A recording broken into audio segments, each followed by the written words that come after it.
بسم الله الرحمن الرحيم. أو من مفعول خلقكم والمعطوف عليه على معنى أنه خلقكم ومن قبلكم في سورة من يرجى منه التقوى لترجح أمره. دا دویم احتمال بیانی ترکیف کی چې لعلکم تتقون دا حال د مفعول د خلقکم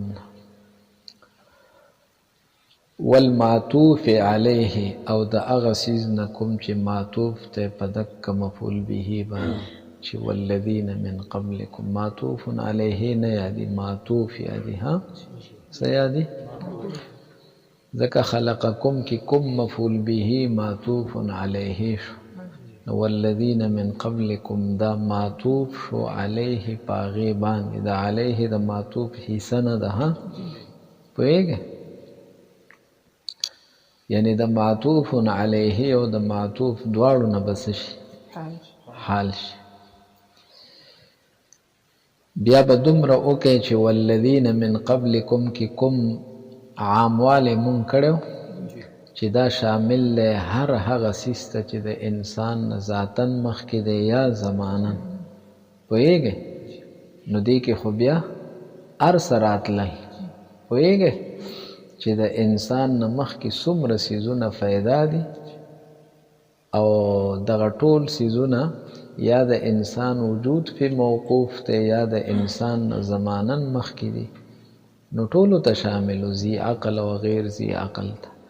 نو اوس پترنه مراد صرف ذویل عقولها ځکه شاته د تقوا مطالبه کیږي لعلکم تقون نو د تقوا مطالبه خود ذویل عقول نه کیږي د غیر ذویل عقول نه نو اوس پترنه مراد شاته بخفل اوای ها نه او من مفعول خلقکم یا د کوم مفعول به نه حال نه والمعطوف او دا اغا سیز نکم چې معطوف ته علیه په دغه مفعول به باندې پوه پېښولی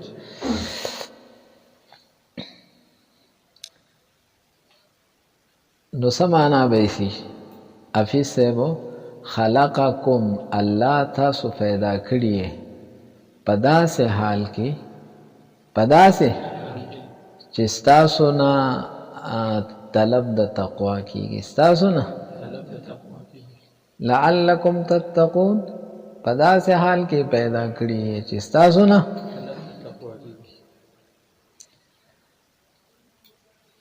نو راشه حافظ صاحب دلته لعل راغلی لعل راځي د ترجی دپاره څه دپاره او ترجی تاسو ووی فرون یا په اعتبار د متکلم سره یا په اعتبار د نو الته خو په اعتبار د مخاطب سره مونږ واغستله ځکه په اعتبار د متکلم سره خو یې نشو اغست ځکه ترجی والا اغا په عواقب الامور په انجام باندې جاهل او ناخبره پوهیږئ او دلته خو متکلم الله تعالی دی هغه باندې خو هیڅ شی پټ نشته دی نو هلته مونږ ترجیح په اعتبار د مخاطب سره واغسته دلته خو نه په اعتبار د مخاطب سره اغستی شو نه په اعتبار د متکلم سره ځکه متکلم خو الله تعالی دی پوهیږئ او الله تعالی حق کې خو جهل محال دی چې الله ته پته نشته ځکه لعل یې راوړو پوهیږئ او متکلم حفیظ سے پدا سے ٹیم کې دی چې دا ټیم د پیدایش دی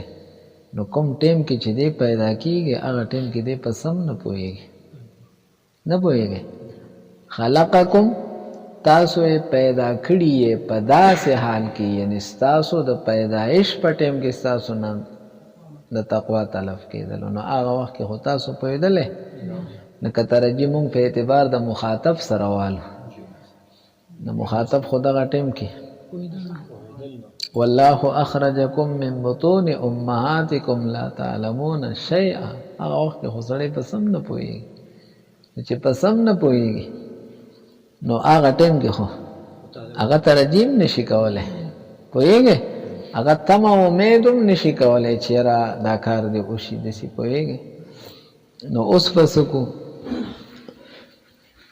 نو دی وایي حفیظ صاحب چې معنا به داسې شي چې انه خلقکم الله پیدا کړی تاسو ومن قبلکم ګوره اوس من راوړو دلته ها ځکه من ذي عقل لپاره دی نو اشاره وکړله چې غیر ذي عقل هوتی ووتل ها پی صورت من یرجع منه التقوى په صورت ته هغه چا کې چې د چا نه د تقوا حفیظ صاحب دلته استعاره طبعیه کړې ده استعاره ما ته ګوره دا طلب التقوا دا مشبه ده حفیظ او ترجیح دا مشبه به ده پوه نه شولې اے د چانه د تقوا تلف کول پوهیږي او د چانه د یوې خبرې هر خبره چې د هغې امید ساتل ترجیح چې ورته مونږ وایو نو طلب التقوا مشبه او ترجیح مشبه به نو دا تشبیه هم ورکړله پوهیږي دا ولې نو حفیظ صاحب په دواړو کې چې ته د چانه د تقوا تلف کې نو کیدی شي تقوا هغه وکي کیدی شي هغه او د کم شي چې د وقوع امید ساتي نو التم کیدی شي شی واقع شي او کیدی شي یعنی دواړه دائره دي بین الوقوع وعدم کیدی شي واقع شي کیدی شي نو طلب التقوا مشبه او ترجیح مشبه نه پوهیږي ها نو اوس راشه کوم لفظ چې د مشبه به د پاره استعمالیږي نو هغه لفظ مونږه خو حفیظ صاحب دا ترجیح مونږ راواغستله د چا د پاره د طلب تقوا د پاره نه د ترجیح د پاره چې کم سیز راتلو لعل اغم د طلب التقوا د پاره خو اول چې مونږ استعاره کوله نو د ترجم کړی ده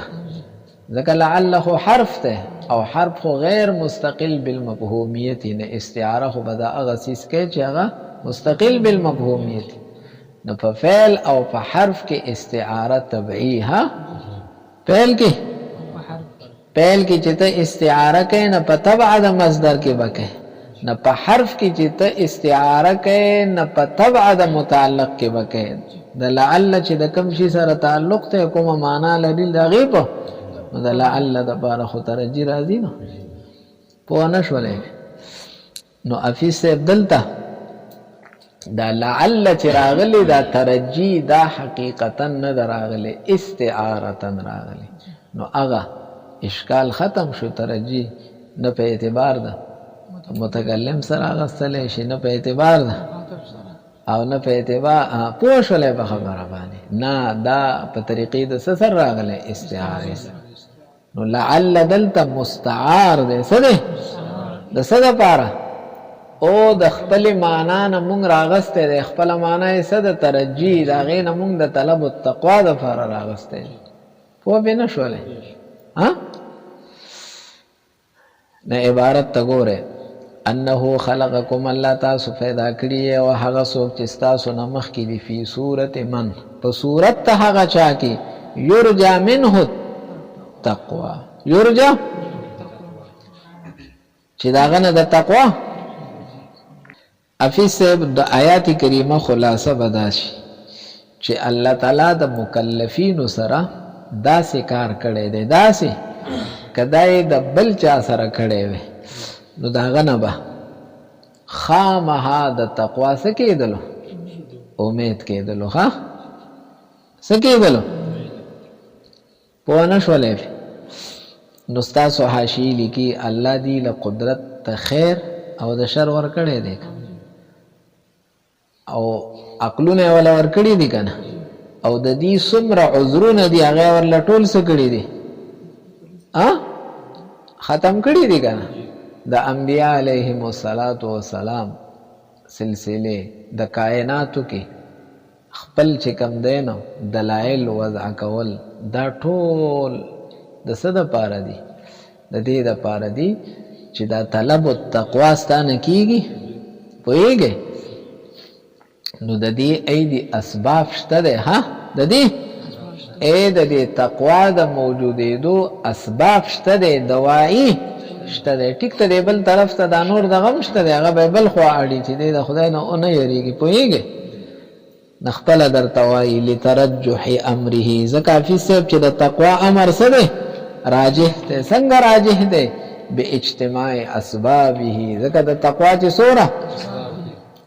وکثرت الدواعي الیه. ما ته ګورئ دا الله تعالی دا احسانات نه دي، دا ټول اسباب د څه دي حافظ صاحب؟ تا له یو سړی 10 روپۍ درکړي قدرین، ته ترې څومره یېرېږې بیا چې سبا به بیا نه راکړي که نه؟ سبا به بیا نو چې الله تعالی دا دومره احسانات کړي دي نو خو ولکه دا سبب التقوا شو چې د هغه نه ویېرېږه که نه. بیا بل طرف ته دواییو ته وګوره، الله تعالی فرمایي که ویېرېدلې بیا به نور څه در کوم، ثوابونه به یې دا، که ونه یېرېدلې بیا به سزاګانې در کوم. نو دوایي هم څه دي؟ نو دا ټول پوه نه شولې پې د تقوا امر راجح شولو که نه؟ خبره راجحه شوله چې د دې مطالبه دې وکړلی شي، دې دې پورې پوه شولې. چا ویلي چې دلته ترجی نه په اعتبار د متکلم سره، نه په اعتبار د مخاطب سره، بلکې په اعتبار د غیر سره ده. پوهېږې لکه لعلک تارک بعض ما یوحى الیک، لعلک نو دغلته ترجی نه په اعتبار ده مخاطب سره ده او نه په اعتبار ده پوهېږې بلکې په اعتبار د غیر سره ده. څه سره ده؟ اے نور خلق به وایي کیدی شي چې نبی علیه السلام دا ارسه پریدي. ها پوه نه شولې؟ لکه مثلا ته خلقو ته لګیې واعظ او نصیحت کوې او خلق ستا بلکل څه نه مني، نو ته ښه یقین کوې چې زه یې نه پرېږدم، او هغه نور اپله ښه په یقین سره دي چې نه منو، خو درېمګړی وي کیدی شي چې دې پرېږدي. ها یو کس خبره نه مني نه درېمګړی ووایي، نو ترجیح د چا له طرف نه؟ نو دلته ما ته ګوره الله تعالی له طرف نه ترجیح نشته، ځکه الله عالم دی په هر څه. مخاطب داسې دوران کې دی چې د ده نه مطالبه دا څه نومې دی د ده علم په دې وخت کې په څه باندې مو. خو ما ته ګورې چې الله تعالی د تقوا د اسباب پیدا کړل، دواعي څه کړل؟ پوه نه شولې پې؟ ها نو غیر دا خبره کی، غیر څوک دی؟ یو عاقل سړی دا سوچ کی او دا فکر کی چې خامخا د ده نه دی د تقوا مطالبه وکړلی شي، د ده نه دی. نو دا لعل چې دلته راغلی نه په اعتبار د مخاطب سره هم نه، متکلم سره هم نه، خپله حقیقي معنی ترجیح ده، خو په اعتبار د یو ضیا یو ضی عقل سړی چې سوچو کې نه به وایي چې د تقوا دواعي موجود دي او اسباب موجود دي. نه ممکنه ده چې دنه او د دنه د تقوا امید وکړلی، طلب نه د تقوا امید کیدی شي چې دې سم شي. ځکه دې دوره خبرو ته وګوره، دې دوره احساناتو ته اوس پې پوه شولې. نه یا یې معنا حقیقي مراد شوله، خو ترجیح په اعتبار د غیر سره شوله، او یا یې معنا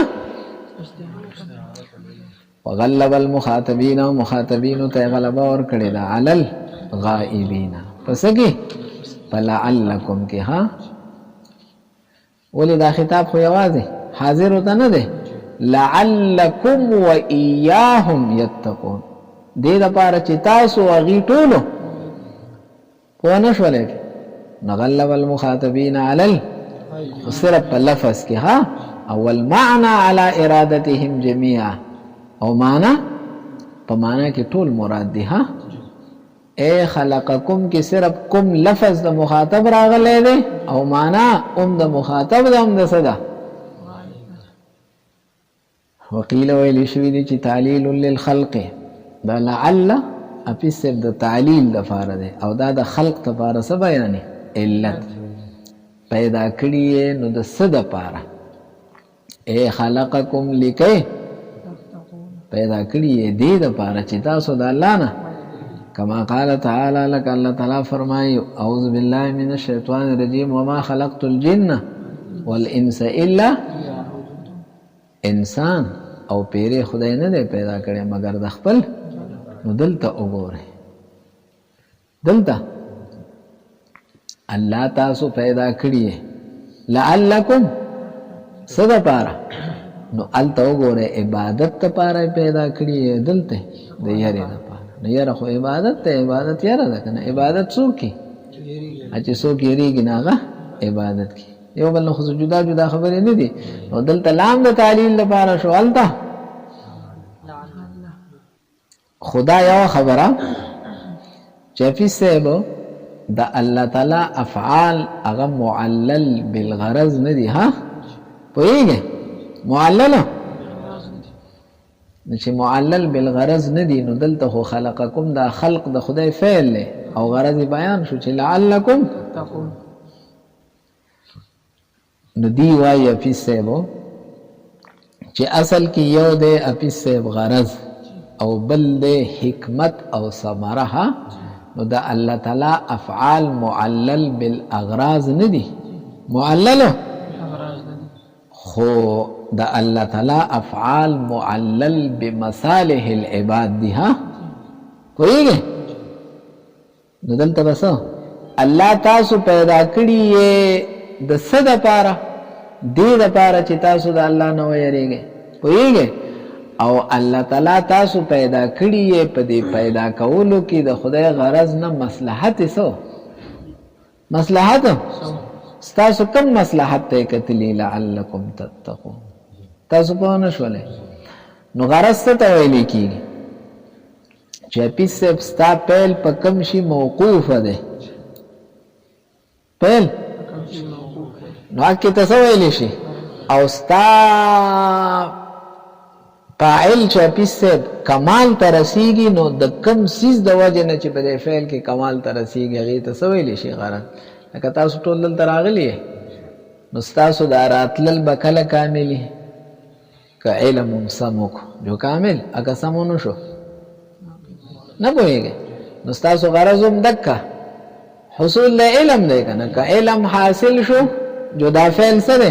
کامل جو تم کامل شو اگه نه اونو شلو. نو داسې غرضونه د الله تعالی د افعالو نشته دی. ځکه الله خپله کامل دی. د الله فعل او صفت خپله کامل دی. هغه مستکمل بالغیر نه دی. د غیر نه کمال نه حاصلي. داسې غرض یې نشته دی. ها نتیجه ثمره شته دی. ثمره پوه شولې. الله تعالی چې دا خلق کړی دی نو په دې به څه ثمره مرتبه کېږي. په دې به څه نتیجه راځي. په دې کې به د عبادو څه مصلحت دي. به د خدای نه ویریږي جو الله به دا ورکړي. خودی پی دغه کی وهو ضعیف اذ لم يثبت في اللغه مثله. دی وای چې لعل پس په معنا د کیسر دا ضعیف خبره ده. ځکه لغت کې داسې والآیه تدل على ان الطريق الى معرفه الله والعلم بوحدانيته واستحقاقه للعباده النظر في صنعه والاستدلال بافعاله. اپیس درې خبرې دي. یو خدای پیژندل دا ضروری خبره ده. دویم الله یو بیا ګڼل چې یو دی. ها دریم استحقاق العبادت چې هغه مستحق ده څه دی عبادت. ما ته ګورئ فیس دې مقام کې ستانه درې تقاضې دي. څه یو تقاضا معرفت الله ده چې خدای به اپیس چې ته خدای نه پیژنې نه په عبودو به څنګه عمل کوي. پوه نه شولې. لکه زه تا ته وایم اپیس ورشه پلان کې له کار وکړه. نو ته وایې هغه پلان کې هم د ښکاره کړه که نه چې زه وپېژنم چې هغه له کار وکړم چې د بل چا له کار ونه کړم. پرې نه پوهېږې. نو او عبودو امر راغلی دی بندګي وکړې. نو بندګي به د چا کوې چې ته یې پېژنې که نه. نو لومبی خبره معرفت الله دی چې کوم سړی د خدای معرفت حاصل نه کړي هغه د خدای عبادت. دویم با پیس ستا علمي په وحدانیت الله چې الله یو دی. ځکه که ستا د الله په وحدانیت علم نو او ته بیا عبادت کوې خو مشرک یې که نه. ځکه بل به ورسره شریکه خدای خو پېژنې نه که نه. او شرک او عبادت خو دواړه نه جمع کړي. دریم حفیظ صاحب ستا به علم په دې خبره چې دی مستحق د عبادت دی هم ښه ځکه امر د څه دپاره دی د وجوب دپاره او څوک چې پیسې استحقاق نه پیژني نو هغه به څنګه په ځان باندې یو څیز څه کي مثلا زه دا نه پیژنم چې ته مستحق د خدمت یې زما ښه نو زه به څنګه په ځان باندې لازمه کړم چې زه به ستا خدمت کوم ښه پوه نه شولې که ما ته پته ولګېدله چې دا کس زما پلار دی یا زما استاد دی یا زما بل محسن دی نو زه به یې څه کوم ځکه ما ته استحقاق معلوم شو که نه چې دی په دې وجه مستحق دی نو په ما لازم شولو نو کم سړی چې استحقاق العبادت ته الله تعالی نه پیژني نو دی به په ځان باندې څنګه دا خبره واجبي چې په ما د هغې عبادت څه دی نه پوهېږي نو الله تبارک وتعالی دې مقام کې حفیظ صاحب 3 ټکي راوړو ربکم بیا الذي خلقکم او بیا الذي جعل لكم الارض فراش ای ته پیدا کړې او ستانه مخکې چې څه دي هغې پوهېږې او بل ستا رب دی ستا څه دی او بیا ستا دپاره ټول انتظام ګوره خلاصه حفیظ صاحب ته پیدا کړې ستا اصول پیدا کړي مطلب دا خپل انفس ته وګوره ذواتو ته ځان ته وګوره او په بره شاته پلار نیکه دا ټول الله تعالی پیدا کړي بیا دویم نمبر کې حفیظ صاحب وګوره چې ته پیدا کړې نو تاله بیا د بقا انتظام کو تربیت پوهېږې بیا دریم نمبر کې وګوره تاله د کور انتظام کو تاله د بسترې انتظام کو ځمکه بستر دی بره اسمان چت دی تاله پکې بلپونه لګولي دي بره تاله پکې د اوبو انتظام کړی په کور کې هر څه یې که نه میوې چې څه نه دي پوه نه شولې ته د مور سوره خاطر او خدمت کوې صرف 2 کاله تا ته تی درکړي که نه او الله تعالی د دې ځمکې نه دا ستا سوره محسنه د 18 او یا کاله تعالی بیا خوراک درکړي ښه دا انتظامات ټول نو الله تعالی فرمایي دې ټولو ته وګوره نو د دې ټولو نه به معرفت الله هم راشي هغه لومبۍ خبره چې خدای یو سړی نه پیژني څنګه به عبادت وکړي نه څنګه به یې پیژني اوسو نو داسې به یې پیژني وي دې ته ګوره پوه نه شولې بیا پیسې چې خدای دې وپېژندو نو دا ورسره هم سوچ وکړه چې دا ټول کارونه خو بل څوک کولی نه شي نو وحدانیت هم راغی چې یوازې هغه کولی شي نه پوهېږي او دا بله خبره خو بیا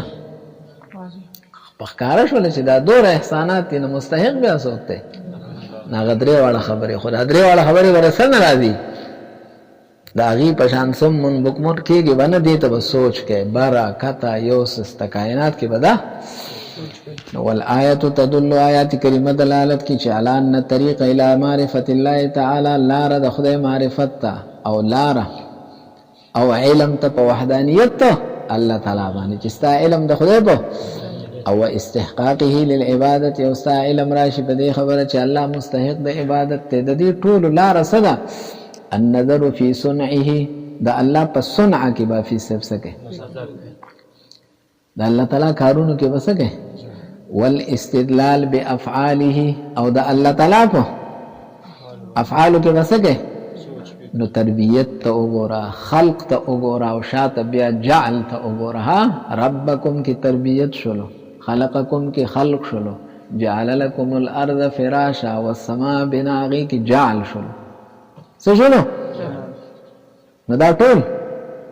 دا الله تعالی افعال لیکنه خلق چې کور ته راشي که نه او په کور والا باندې خپل احسان دغه کي نو ورته څه وي وي هسې زما دې کارونو ته وګورئ که نه زه کم کارونه کوم دغه کار ته وګوره دې ته وګوره داسې وي که نه وي نو څه مطلب وي چې ما له اوبه راوړئ او زما دا خیال ساتئ دا خیال دا چل کوم او دا چل کوم ګوره دا مشاهده ده ښه په سترګو ته دلته یې نه که نه نو دقه سوچ ته به د خپلو وړو وړو کارونو څه غواړې که نه الله تعالی ډېر غټ غټ کارونه کړي دي هغې ته به کوم لږ سوچ کوه پوه نه شولې بله دا معلومه شوله چې ان العبد لا یستحق بعبادته علیه ثوابا بنده په خپل عبادت سره د ثواب څه نه دی د دې داسې مثال دی چې مزدور مزدورۍ له لاړ شي او سار وختي ولا مالک دیاړي غونډه ورکي او دې د مازدیګره پورې کار وکړي دی بیا وي نور راکړه اب ورته وي تاسو سار اغستې ده پوهېږئ نه الله تعالی فرمایي چې زما عبادت کې د دې نه مخکې تاسو رې زما انعامات احسانات او څیزونه دې استعمال کړي دي ها پوه نه شولې بلکې دا تا چې عبادت پسې کړې دا هم زما دي که نه نو ته څه غواړې نو دا خالص ته خدای ته فضل دی ها نه پوهېږې نو عبد مستحق د عبادت نه دی په خپل عبادت سره د ثواب نه دی فانها لما وجبت علیه شکرا چې دا کله په ده باندې شکرن څه دی دا په ده باندې واجب شو شکرا لما عدده علیه چې دې شکریه ادا کړي د هغه نعمتونه کوم چې په الله تعالی وشمارل من النعم نو په هو که اجیر د مثال د هغه مزدور دی اخذ الاجر قبل چې د عمل نه مخکې سوالي اجرت واخلي نو خالص ته خدای په فضل باندې ها په عمل